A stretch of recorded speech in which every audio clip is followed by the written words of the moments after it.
Sig Sauer has been on a long streak of bringing back legacy platforms and taking them to the next level. And in this video, I go over the Sig P226 X5 Legion.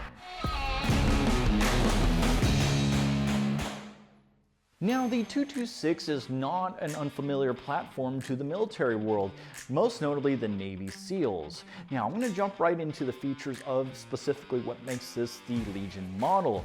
I just have a quick note for my YouTube manual reviewer. This gun is completely factory from Sig Sauer. There's nothing done to it. I did put an optic on it, but I know that is not against YouTube policy, so no internal modifications have taken place in the gun as is. Just looking at the aesthetics alone, they definitely catch your eye. It's in that Legion gray, which has kind of a green hue to it under sunlight. That's consistent with a lot of their other Legion lines, such as the P365 that I did a review on here not too long ago. And another feature you get is these TXG grips. These grips are amazing. They have that sandpaper type feel to it, which is not too abrasive, but has enough grip to do the job. So I'll expand on those later on. And it comes with the suppressor height X-ray sights.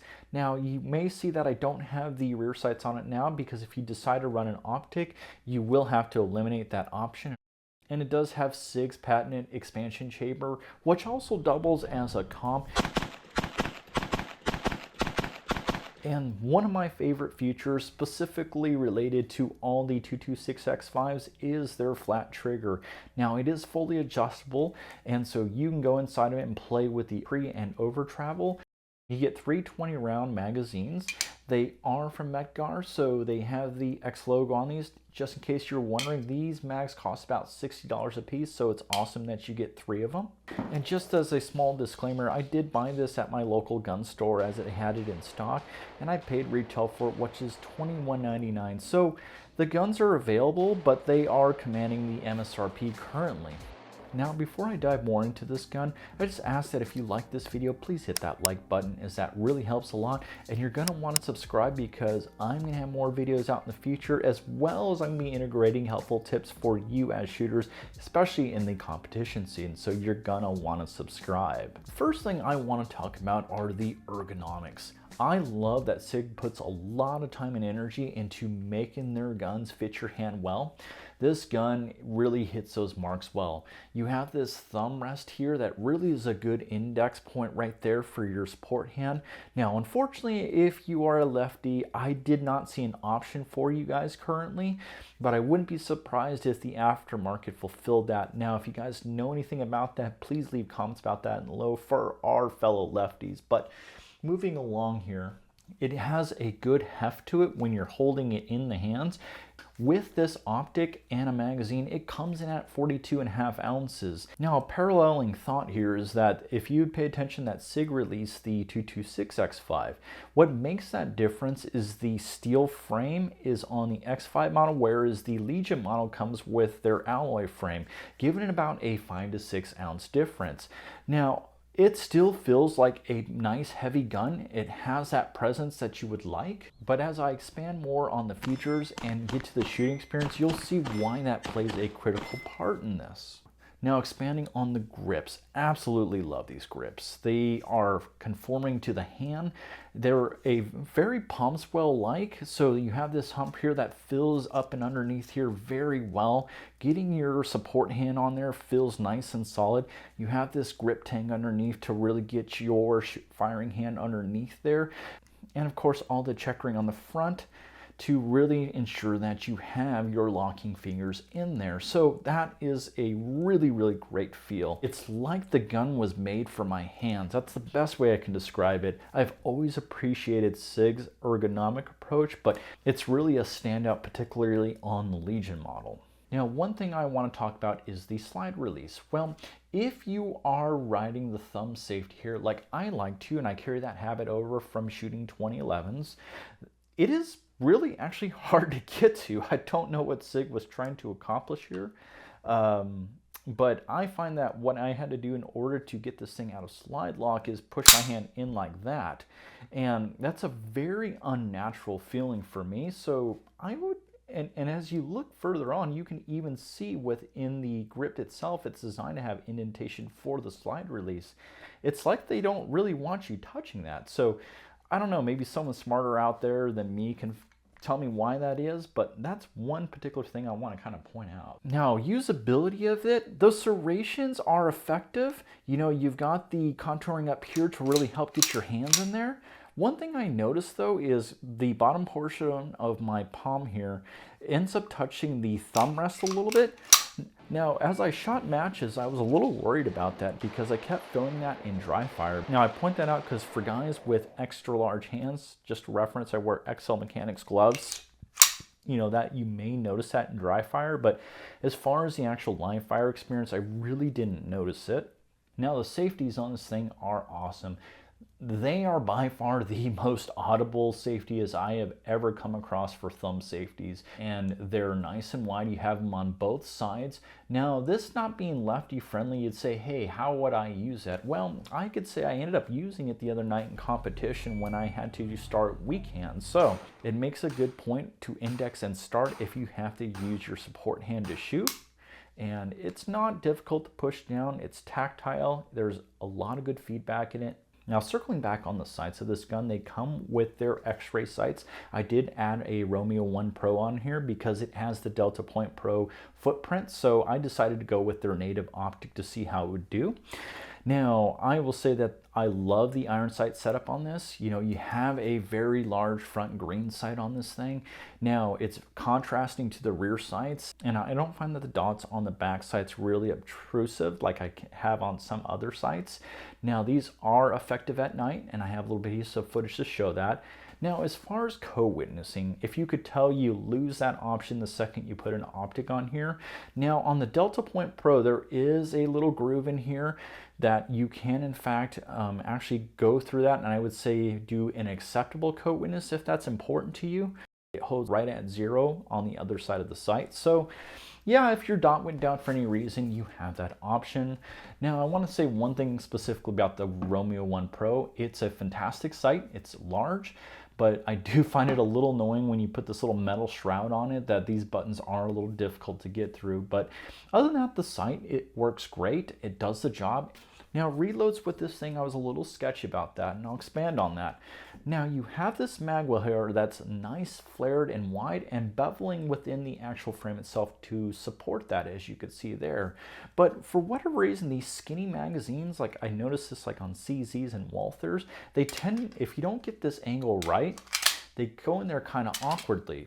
Now, I did a little bit of practice prior to it, and in the match, I had no issues with it. So these are absolutely effective, and reloads were essential once you put some time into it. But I would say if you have that expectation like you may be used to a 2011, how you can just kind of throw them in there, this is more of an initial index, and you would just go here. Now, I want to talk briefly about holster support because you're going to want to pay attention to that.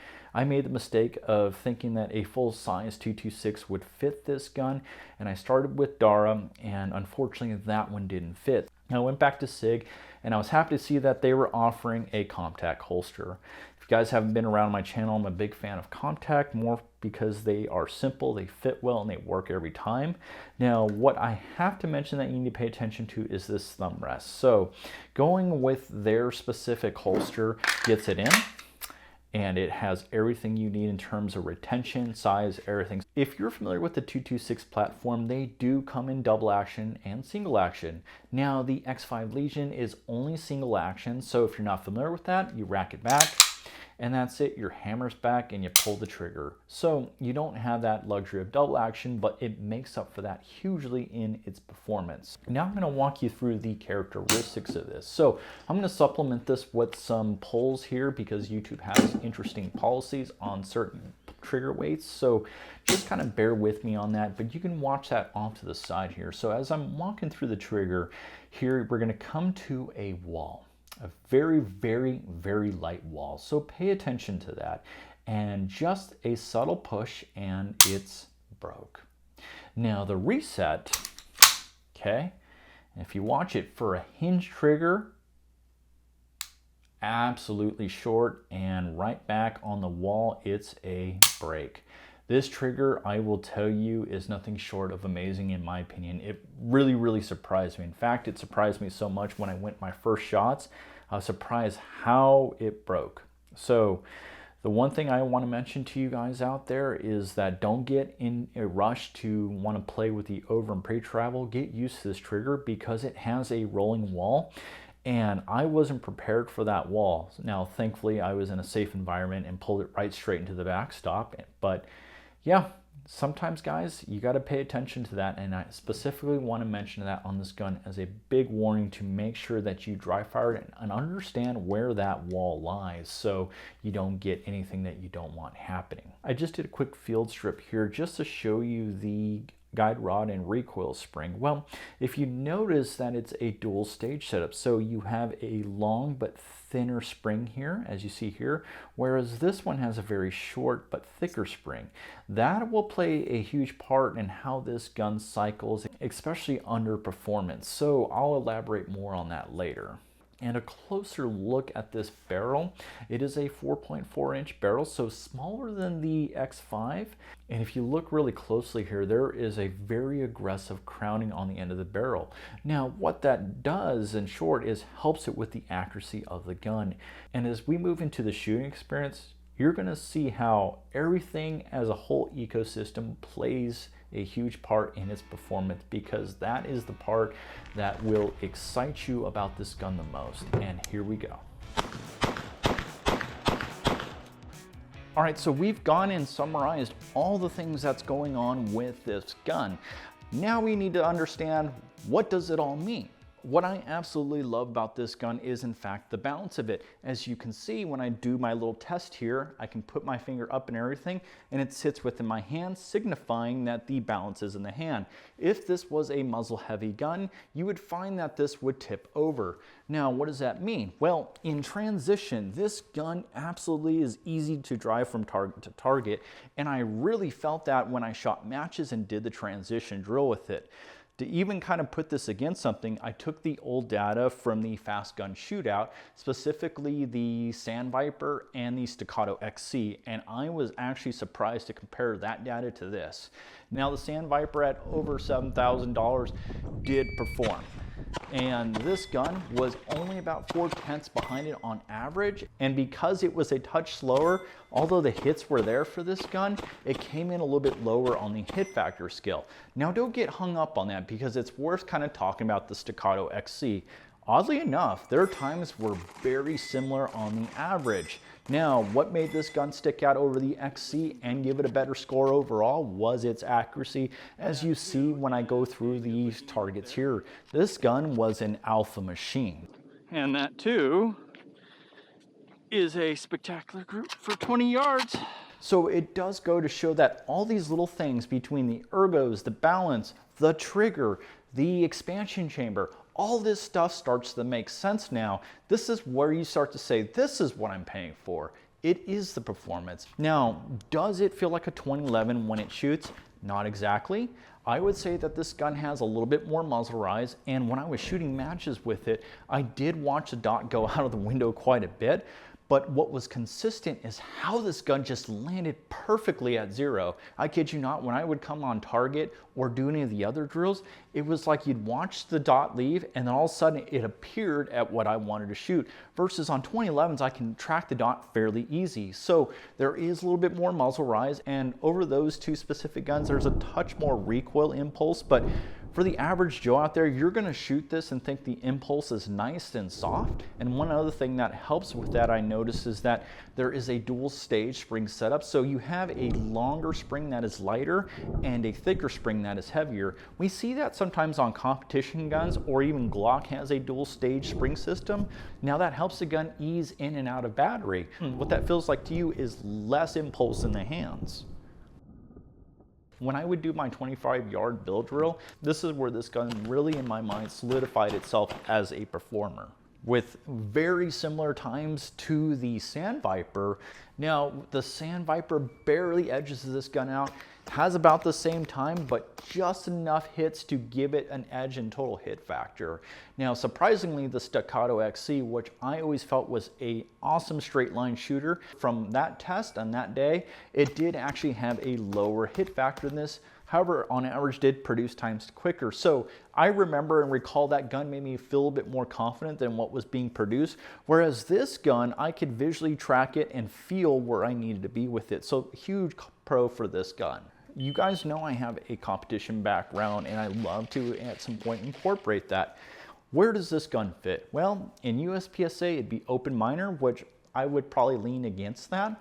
I did take a chance to see if it fit in the IDPA box with the magazines that come with it, and it actually does. Now, the only challenge with it is when you have it on its side, you have to run something flat to make sure nothing gets hung up. First, I was concerned that the magwell, which is on a lot of guns where they get hung up, it actually went over it. Where it does get in fact hung up is actually on the safeties. Now, I did see someone run this specific gun at the Oklahoma State IDPA match, and I'm guessing they had to do something to the safeties to make that happen. So weight wise, it's there, all outfitted, it's 42.5 ounces. And so I want to wrap that up, guys. Who's this gun for? Well, this gun is for the enthusiast who wants to go shooting fast but doesn't want to drop 2011 money. Guys, I will tell you, for the money, performance-wise, you will be ecstatic to own this gun. Not only that, it is absolutely menacing to look at. The cons of it, well, not too many cons other than the ones I'd mentioned throughout the video. And that, ladies and gentlemen, is the Sig 226 X5 Legion. An absolute performer, an absolute showstopper. This gun is not something you would be disappointed to own. Now, you may want to look at 2011s. I have that fast gun shoot out video here. And of course, I did do a video on its little brother, the 365 XG Legion, which you can watch here. So until then, guys, we will see you at the range.